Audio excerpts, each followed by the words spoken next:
Paper. This is Tim Welly. Tim, I don't know if they can see you. Yeah, they can. Oh, okay. Tim Welly, who made much of the whiskey that you're drinking today, and the finishes, and the blending, and also is an amazing mixologist as well as distiller. And we're gonna take you through as though you're here at the distillery today. So welcome. Awesome. Well, great. So again, sorry you can't be here in person, but we'll do our best. What we're going to do today is give you a little bit of an overview for just a minute. While we're doing that, what I would suggest is if you have 5 glasses, including the one Hillrock glass we sent, you can line them up from left to right, and then get out your tasting bottles, and you're going to do Solera aged bourbon first on the left. Then you're going to do the Solera aged bourbon Napa finish. Then the double cask rye, the double cask rye upturned finish, and then last but not least the single malt. And if you could pour a small portion into each of those glasses while we're chatting, and then we'll go into the tasting. So what we'll do today is just tell you a little bit about Hillrock and how we make whiskey that's a little bit different. Then we'll actually take you over to the distillery for a minute and show you how it really is made. And then we'll take a short little trip over into the malt house and show you what floor malting is all about. When we taste the single malt. So just as a bit of history, so Hillrock has been in operation for almost a decade. We were the first field to glass whiskey distillery in the United States. What that means is that we grow all our own barley, rye, and corn. We grow that organically, although we're not certified. We then harvest that grain, store it on estate, clean it, mill it, make it into a mash, distill it, and if we're making a single malt or a malted rye, we'll floor malt traditionally on site. Very, very few operations anywhere in the world have a malt floor and actually grow their own grain. Actually, at this point, there's only maybe a handful left in Scotland that have a malt floor, and only a couple of those grow any of their own grain. We grow 100%. So fairly unique operation. I think we've made some really amazing whiskeys. Dave Pickrell, you may have heard of him. He was one of the real industry legends. He helped us for nearly a decade with the operation before he passed away last year. So all of these whiskeys have each won a huge number of awards at this point. They're becoming a little bit of whoever's dog that is, if you could mute, we know the feeling. Shadow is sitting right over in the corner here. You might hear that and start barking shortly. So with that, I guess maybe should we cut straight to the distillery and show what that's all about before we actually taste the whiskeys? Sure, yeah, let's go. Yeah, why don't we do that? So, Amy, if you could cut to the distillery camera and we'll just walk you through what's going on in there. I think we just have to turn on the video and then I'll be, oh, there we go. Tim, you want to, I can do a voiceover if you, can we hear you? Let's see if we can hear you. I can barely hear you, Jeff. We can hear you. Okay, let's just talk. Tim, talk about what you're making. Talk about how the equipment. So we're going to start off, this is where all the whiskey gets made. The large machine in the far, that's our mash cooker or mash tun. We're currently making malt whiskey or malt barley whiskey, and that's going to make our single malt. So we do a traditional double wash on the barley that's milled, and there is a false bottom to that container or that tank that separates the grain from the liquid that can separate. That juice is then pumped over to our fermenters, which are on this side of the room. After about 5 days of fermentation, we're going to fill the still, and the still is a combination column and pot still. And this is one of the last, if not the last, still that Dave Pickrell had helped design And this 500-gallon still mimicked to look and operate like our last still did. And that is going to produce us about a barrel of whiskey a day, a traditional 53-gallon barrel full of whiskey. So each of the mashes get made in the mash cooker, which is this machine right here. And after about 5 days of fermentation, we're going to cook the alcohol away from the water. Since alcohol boils at a lower temperature than water does, we're able to separate the impure alcohols, called the heads and the tails, and only collect the good alcohol, which is the ethanol alcohol, in this center cut would be returned here, and that's where all the hearts would be. We make bourbon, rye, and single malt, but we do them in a campaign-like manner, so we'll do 3 months at a time. Are there any questions? Not sure. I can go on a little bit longer. Hey, Tim, if you could just mute, I'll just add a few thoughts to that. First of all, if some of you may know that whiskey is a distilled spirit made from grain.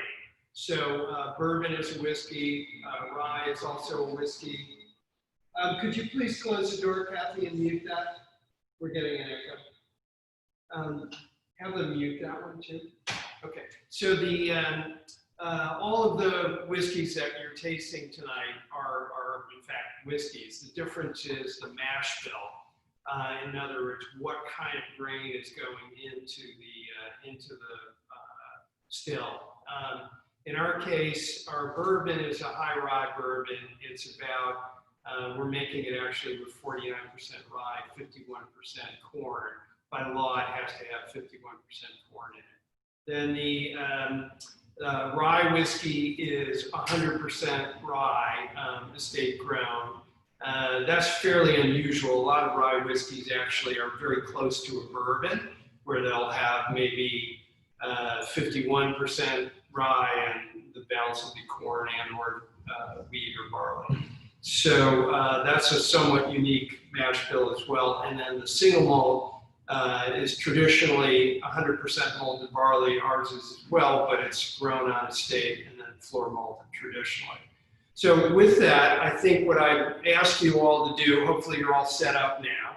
I'd ask you to, and maybe Tim, you could talk a little bit about nosing whiskeys, if you would. Yeah, I also just wanted to say, Omar is just showing you in the secondary footage that there is some fermentation happening in one of our open top fermenters. So after the double wash in our mash cooker, it goes over to our fermenter, and this is the actual fermentation that's going on. So that's what Omar is showing for you. That's actually single malt, will be single malt whiskey. It's basically a beer right now. Absolutely. Great, so if you could cut back to the tasting room. So Tim, maybe give a little bit of an overview of how you go about tasting whiskeys and why we do it. Sure. So anytime that I'm tasting whiskey, I'm taking into consideration all of my senses, because that's what the whiskey does. It invokes all of your senses. So your sight, your smell, and in a little bit, after a few drinks, voice starts to go up a little bit in octave too. But whenever I'm smelling whiskeys or tasting whiskeys, the nose is huge for me. So I open my mouth a little bit and almost smile, trying to circularly breathe through my soft nasal passage. So that way I can pick up a little bit more of the characters of the whiskeys, some of the subtleties to them as well. Whenever tasting whiskeys, I often have water by it because higher proof spirits sometimes turn me off. I do tend to enjoy regular bottlings. I sometimes will enjoy a high proof spirit, but I like to have a little bit of water to, one, cut it, and two, by adding a little bit of water, you do create a new chemical compound because you're adding more oxygen. So it will subtly soften the whiskey, but it'll also kind of open it up, is the terminology we like to use. Whenever we're looking for our barrels, we're going to start from left to right. I'm really looking for that sweet nose of sherry, contrasting to the spice sweet flavors that we get in association with our bourbon. So with that high rye content, I'm looking to find both the sweet sherry and the spiciness and the almost grain quality, cereal grain quality in the whiskey. Sometimes you might pick up flavors like vanilla, caramel, and butterscotch. These are simple flavors that are brought up through the barrel, picked up from the barrel. through the whiskey. So you get a lot of that, but then some of the secondary and tertiary flavors, things like cinnamon, clove, nutmeg, you know, pecan, or some sort of nut. Those are the flavors that you'll get by really getting to know the whiskey, smelling it, tasting it over and over and over. So Tim, We have one question. Sorry to interrupt you guys. Is rye more spicy? yeah, I'd say that's certainly something people will use to describe rye. It's got sort of a peppery spiciness and eucalyptus. I don't know what else you. Yeah, so rye's spice isn't necessarily heat spice, but it's like the complex spices. So just making sure that it's not just it's not a more aggressive or heat flavor, but it is a more dense flavor. So you get things like Jeff had said, cinnamon. You do get things like a little bit of clove. We sometimes get peppercorn, like Jeff was saying, white peppercorn, black peppercorn. These are all flavors that you can pick up with rye. So noses, you're also gonna get like things like ginger. You also pick up flavors a little bit like dehydrated citrus too. So each of those flavors can be found in all the whiskeys, but rye, more of that savory, fall, autumnal kind of spice flavor. Yeah, one of the things that I like to do, and Tim maybe, I'd like to see, have everyone have a chance to first nose all 5 of the whiskeys and just think through the subtle differences of them. Maybe. You want me to sing them out loud? Yeah, maybe you could do that for everyone. Cathy, were you gonna say something? Yeah, so I just wanted to say, when you're drinking our bourbon, you'll see it's more savory than sugary, which is the higher rye content. And the rye, if you can see our fields now, that we grow all the rye, it is a very hardy, strong crop. Very much. And we just sort of believe that in a more savory bourbon versus a sugar one, which would be a. Cathy brings up a point. I do want to just add this one other piece. We felt the American palate was transitioning away from sweet and headed more towards savory. So thus, our choice to make the bourbon in this manner was helped and guided by Dave Pickrell and Jeff Baker's palates at the beginning. So whenever I'm smelling whiskey, I'm not diving my nose deep into it. I'm not putting my nose and face so deep into the glass because I don't want to burn my intranasal passage. I am going to waft it back and forth. And I'm not going to sit there and breathe it like I would a wine. If I was drinking a wine, I'd be all inside of the glass, rebreathing, trying to pick up some subtleties. So Tim, why don't you swirl your whiskey? You can swirl the whiskey. That's the idea of opening or oxidizing it slowly. So when you move this around, you're allowing the spirit to touch more air. And as that happens, it's getting collected in the bowl. And when we use these types of bowl glasses or snifters, you can actually kind of retain that whiskey smell right inside of it. I also like to figure out which side of my nose is stronger for that day or that moment. So left and right help open up one side or the other, and you'll see that there's a dramatic difference from one nostril to the other. And before I taste anything, I'm smelling through these whiskeys left to right, kind of getting inside of them and understanding, oh, that's got a little bit of this sensation or that sensation. So for the first whiskey, this whiskey should scream out. That's Solera aged bourbon. Our first whiskey, Solera aged bourbon, should scream sherry and roasted toasted nuts. The subtleness of the fruit is at the end, and it's almost like a cooked kind of jam or a little bit of like a stewed fruit. The second whiskey that you're going to go through is our Napa Cabernet. This is finished in Dakota Shy barrels. This is a small Napa Valley winery that we've aged for an additional month to 6 weeks, the whiskey from the first glass in that Napa Cabernet Sauvignon cask. And I'll pick up notes of French oak. French oak will be toasty, a little bit of more marshmallow. You'll kind of smell like a den in some ways because rich woods and leather-bound books and things of that nature. Then the third whiskey. Yeah, you might notice the third one's quite a bit different, right? Very much so. So the third whiskey, you start getting cola flavors and you start getting really intense cinnamon and, as we said, A little eucalyptus for me. very good. Then the fourth whiskey would be our Sauterne finish. So if you're not familiar with Sauterne, it's a beautiful dessert wine from Bordeaux. We've been able to purchase Premier Cru Classé, which is the highest rating system for those types of wines, and we've aged our rye within that.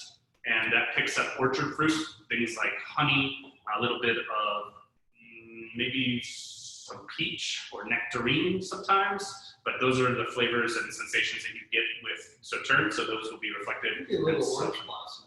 There you go. Sauterne You is don't have to say considered that. the juice of the gods. Yeah, they do. They call that the nectar of the gods. Yeah, and then the last whiskey, this one's going to throw you for a curveball because of its intense peat character. We don't even have the highest levels of peat out there, but they're very fragrant. And if you're a smoke fan, you'll start to recognize that there is a peat burn when we dry our barley, and that flavor is impacted or imparted on the barley, so it passes itself on to the whiskey. And also, now that we're going to taste, don't be shy if you want a little drop of water. It does, it That's will what we open never it do up before.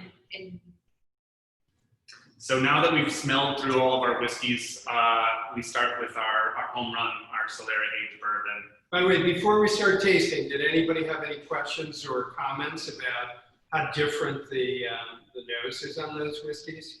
Someone did just want you guys to reiterate the tasting order again. Okay, so tasting order from left to right will be, from your left to your right, will be Solera aged bourbon, number one. Second one is Solera aged bourbon that's been finished in a Cabernet cask.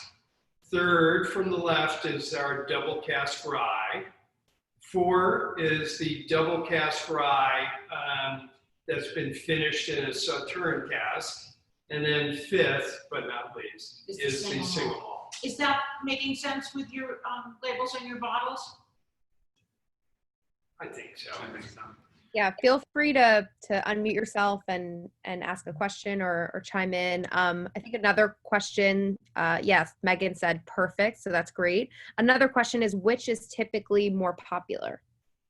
You know, that's another great question. You know, what we do when we have tastings here, we'll always ask at the end of the session when everyone logged in. I have to say that it's almost evenly distributed at the end of the day. So don't feel badly. We'll have you guys maybe take a little chime in for about later on. But each of the whiskeys have been equally awarded pretty much. You probably can't read that, but Who said it to them? but the bourbon has a 96 rating from Wine Enthusiast, I believe.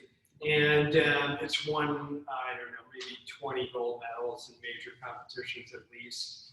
The rye whiskey just won best rye whiskey in the world at the Berlin competition.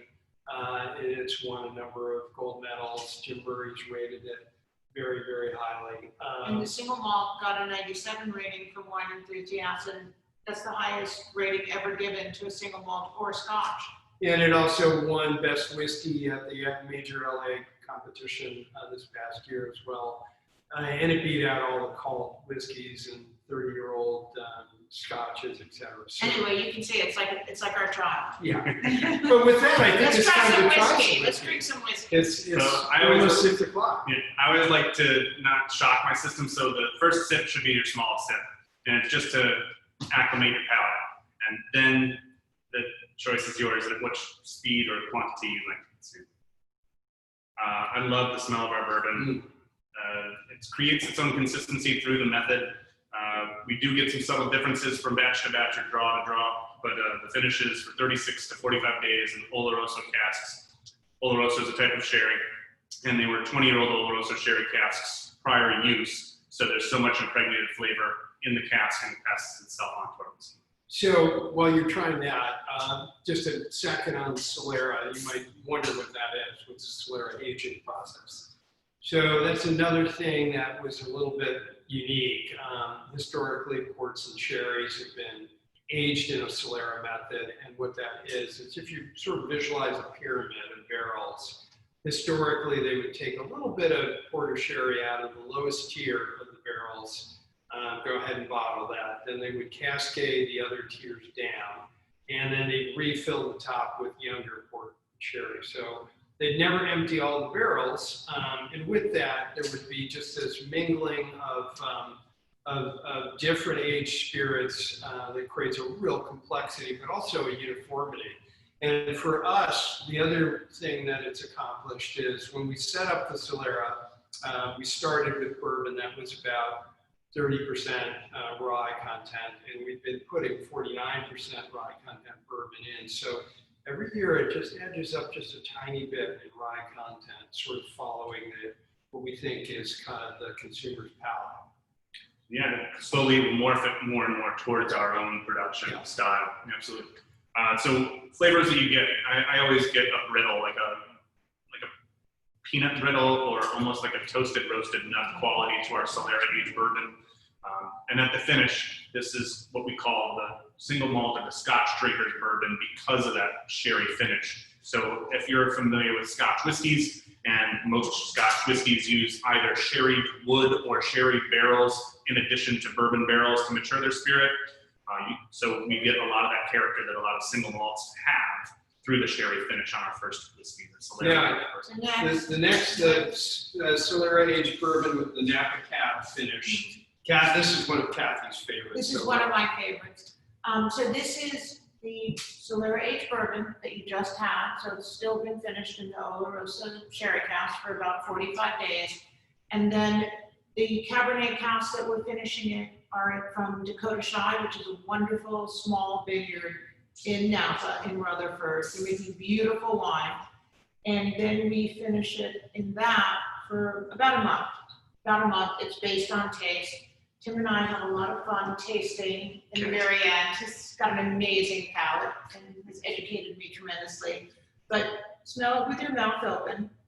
First, you're going to see, as Tim was saying before, so many more sensations. And then take a sip. And I'd love to know what everybody thinks. It's one of my favorites.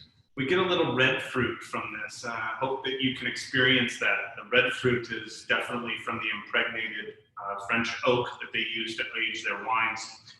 That red, ripe Napa Cabernet profile with subtle bell pepper and bits of almost purple or blue fruit are kind of just delicately added in the complexity from first whiskey to the second whiskey. That's what I like to notice. It's kind of amazing what a month or two in a Napa Cabernet cask will do to sort of add an accent to that whiskey. Do you taste the nuance, the difference a little bit? We hope you do. It's like a footnote. Dave's approach, or Dave Pickerel, our past master distiller, our deceased master distiller, whose name is on every bottle along with Jeff, and sometimes have the original signatures. Yet there's some great pictures of Dave. His approach to finishing whiskeys was not to adulter. It was only to accent. So what they were speaking of was that footnote. We didn't want to change it to taste like Cabernet. We just wanted it to kind of sing a little bit. So next, on the double cask rye, you may want to put a little bit, drop of water in it. It's a much more intense flavored whiskey. So where the bourbon you're kind of used to, not everyone is as used to rye. Rye is getting its day in the sun. Right, but rye's become so popular. And as somebody had asked before, yes, it is spicy, clovey, cinnamony. Smell it before you taste it. And Jeff pointed out eucalyptus, but that's definitely in that real aromatic kind of quality. Rye is very aggressive. Now, what we do is that's been aged first in number 3 char American white oak cask. And what happens with that is you get a lot of the sort of vanillas and creme brulee sort of layered onto the whiskey. And then it goes, after a couple of years in that cask, it goes into a new number 4 char white oak cask and lives there for a number of years. So that really tones down what historically some people have viewed as just rye being a little too spicy. And it really gets a lot more sort of maple syrup and all these wonderful caramel, etc. Yeah, the idea of Dave's double casking is he'd like to stack organic acids, and his way of doing that was the char 3 and the char 4. And Jeff had mentioned 2 years in the first barrel, 2 years in the second barrel. That's our bread and butter when it comes to our double cask rye, and it slightly sweetens the spirit. By sweetening the spirit, what I'm talking about is there's a lot of wood sugars, and since the barrel is charred on the inside, it picks up a lot of those flavors from that charred oak sugar. Now, so then if we move on to the Sauterne finished double cask rye, so that after the 2 American white oak casks went into a Sauterne cask, which, as you know, is a very powerful dessert wine that has a lot of orange blossom and all sorts of really wonderful complex flavors to it. So this picks up a little bit of that. This is amazing over vanilla ice cream or over any ice cream. It's a fabulous drink, but it is so good over any dessert. All of our finishes, when it comes to rye, add that subtle sweetness, that extra little bit of sweetness to them. So we might be a little bit more savory in the bourbon world. They're incredible for after dinner cocktails and/or mixed into wonderful desserts. Yeah. One question is, do you guys sell at the Green Market in Tribeca? We do. We sell. We used to be at the Green Market in Tribeca. We're not anymore. We're at Union Square. Yeah, unfortunately not right now, but we can ship to. But we are at Union Square tomorrow. Yes, we are. Tomorrow, Patrick, is Union Square something? Tomorrow, Patrick will be at Union Square. He's going to have the rye, the bourbon, the single malt, and then he's also bringing with him the exceptional cask 1 bourbon, which is cask strength, and it is 116.8. But It's very, very high.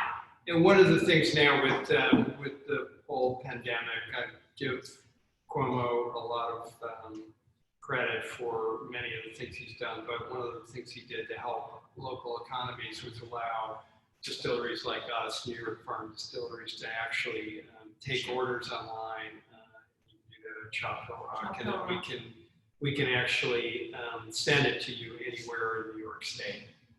So, but he'll be from like 8 o'clock in the morning till like 5 o'clock. He'll be at Union Square on 14th Street. Happy to take more questions, and also maybe while we do take those, if you could cut to the malt house, we'll show you what makes single malt a little different. And right now we have Parker, another amazing distiller, and he is floor malting.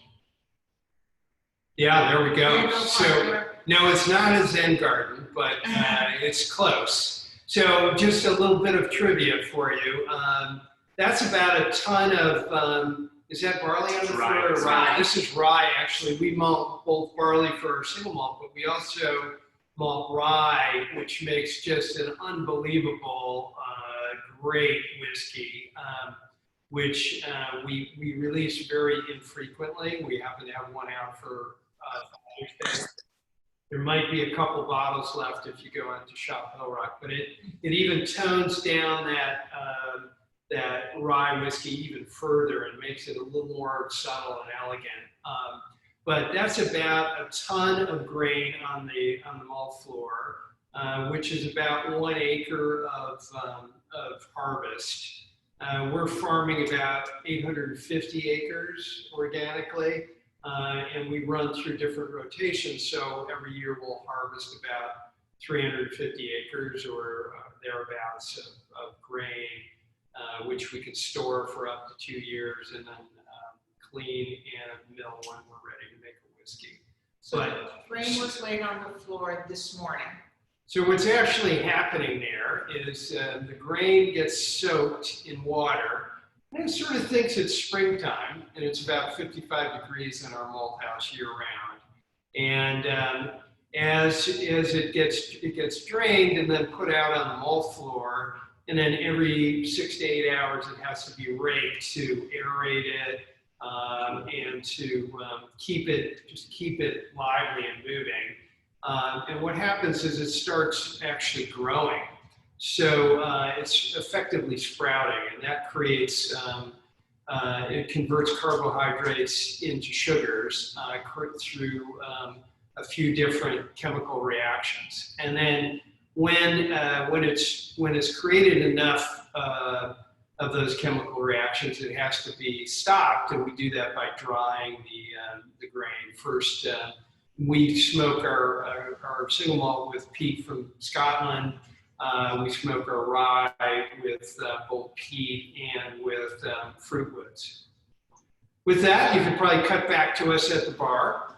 And I think on that note, it's time to try a little single malt. So this is kind of one of my, I'm very proud of the single malt. When we started, Dave Pickrell, he's a pretty well-known guy. He made some world-class bourbons. He also was very famous for his rye whiskeys, and I happen to like single malt. So I said, Dave, only one of my few requirements is that we make an incredible single malt.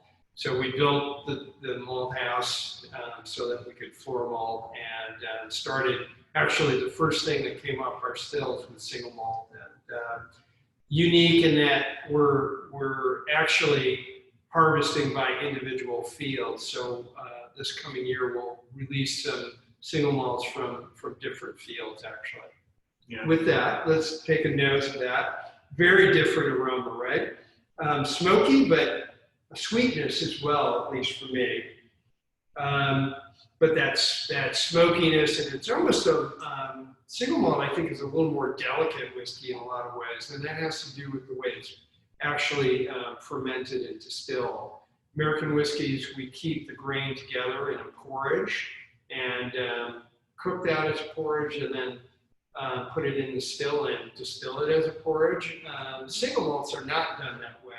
We separate the grain out and almost like steep a bag of tea to extract the sugars, and then ferment that and distill it with just the clear beer.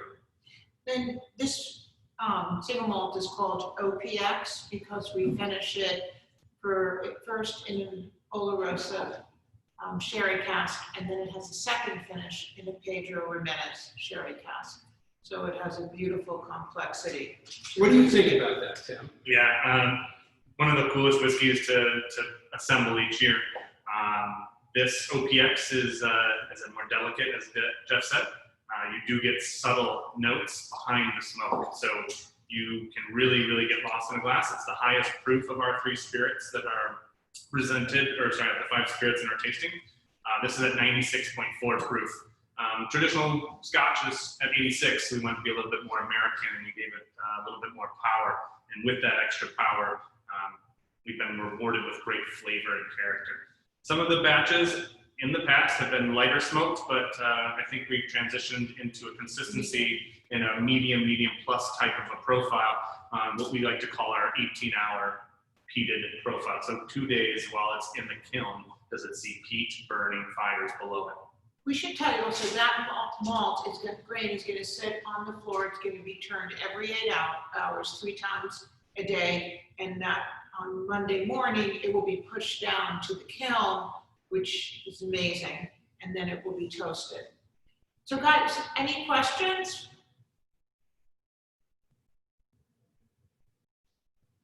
So, well. Sorry, guys. One question we did have was, what do you like to pair whiskey with in terms of food? Oh, that's a great question. Excellent. I'll let Cathy answer that one. Okay. So I have to tell you that the Cabernet is just beautiful on with any sort of glaze, or with filet mignon, with chicken, with very sort of hearty roasted vegetables. It's beautiful with that. The Solera is great with chocolate and salt and sugar, nuts and cheese and all sorts of salty sugar, even potato chips. Okay, that's the truth, I'm telling the truth. On the Sauterne finished rye, I think I said before, this is so good over ice cream. We put it over sticky toffee pudding. The Food Network had done a whole thing with our rye over dessert. And Jeffrey, I'll let you answer how you like to pair food with your single malt. I think, just generally, whiskeys are paired very well with things like high-fat, fatty cheeses, also with nuts and chocolate, dried fruits. There's really a nice chocolates, great complement generally with whiskeys. So, in a lot of times, what we'll do if you come here for a tasting, it'll be a whole cheese and charcuterie set up with your tasting. And I think it really allows you to complement and enjoy them even further. And we also do things like we make coq au vin with whiskey rather than wine. There are plenty of fun things you can do.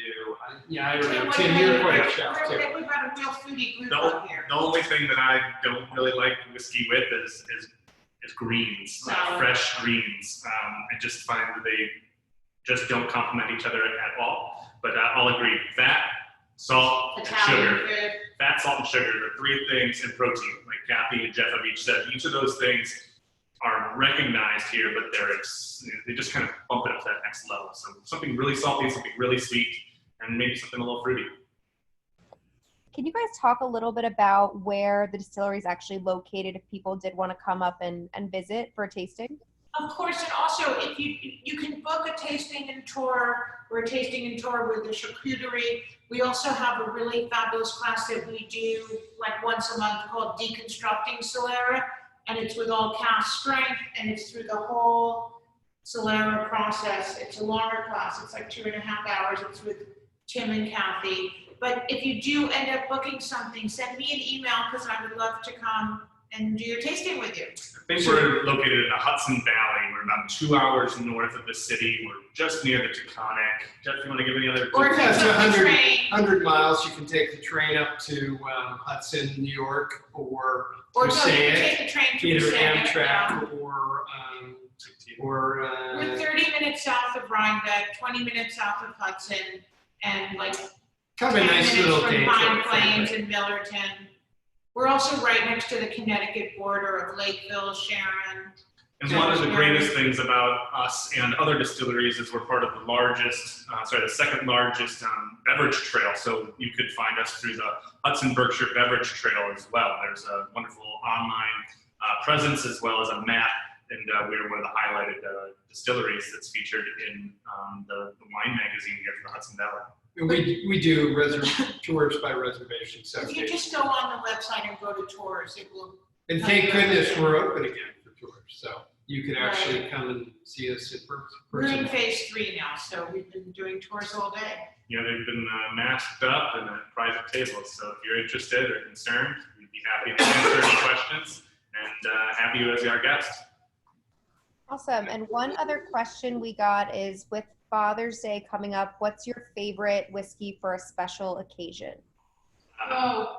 So one of the few things that are kind of displayed here that Jeff is kind of reaching for, if you ever see a Hillrock whiskey with one of these front tags on it, it's a little bit different than our standard or our core product.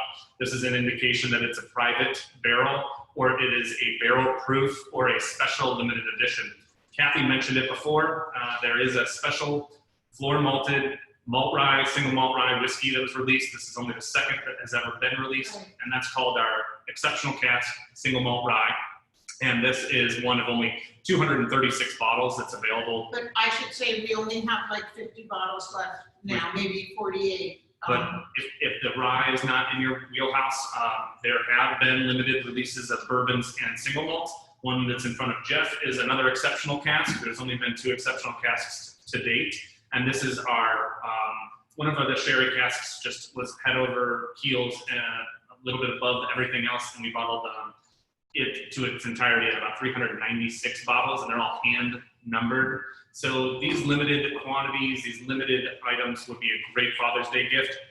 A lot of these are listed on the shophillrock.com website. But we release only 3 exceptional casks a year. Right. There'll be 1 rye, 1 single malt, and 1 bourbon at most. Hopefully those are some good ideas. We always think all of our whiskeys are great, so any of them would be a great Father's Day gift. Around 85 is our base point for our bourbon, and then it goes up from there. There are some very limited and also higher proof straight out of the barrel options for you. Important when you're trying to choose the gift, if you think they're a person that enjoys cask strength, which is a higher strength, or standard proof, which is pretty strong to begin with, because they may just love a single malt or a rye or a bourbon as well, or a special finish. Yeah, and honestly, I think they're all pretty amazing. But So do you have any other I'll questions? probably be drinking the single malt rye for Father's Day. If there's any left. I saved one for me. Do you have any other questions?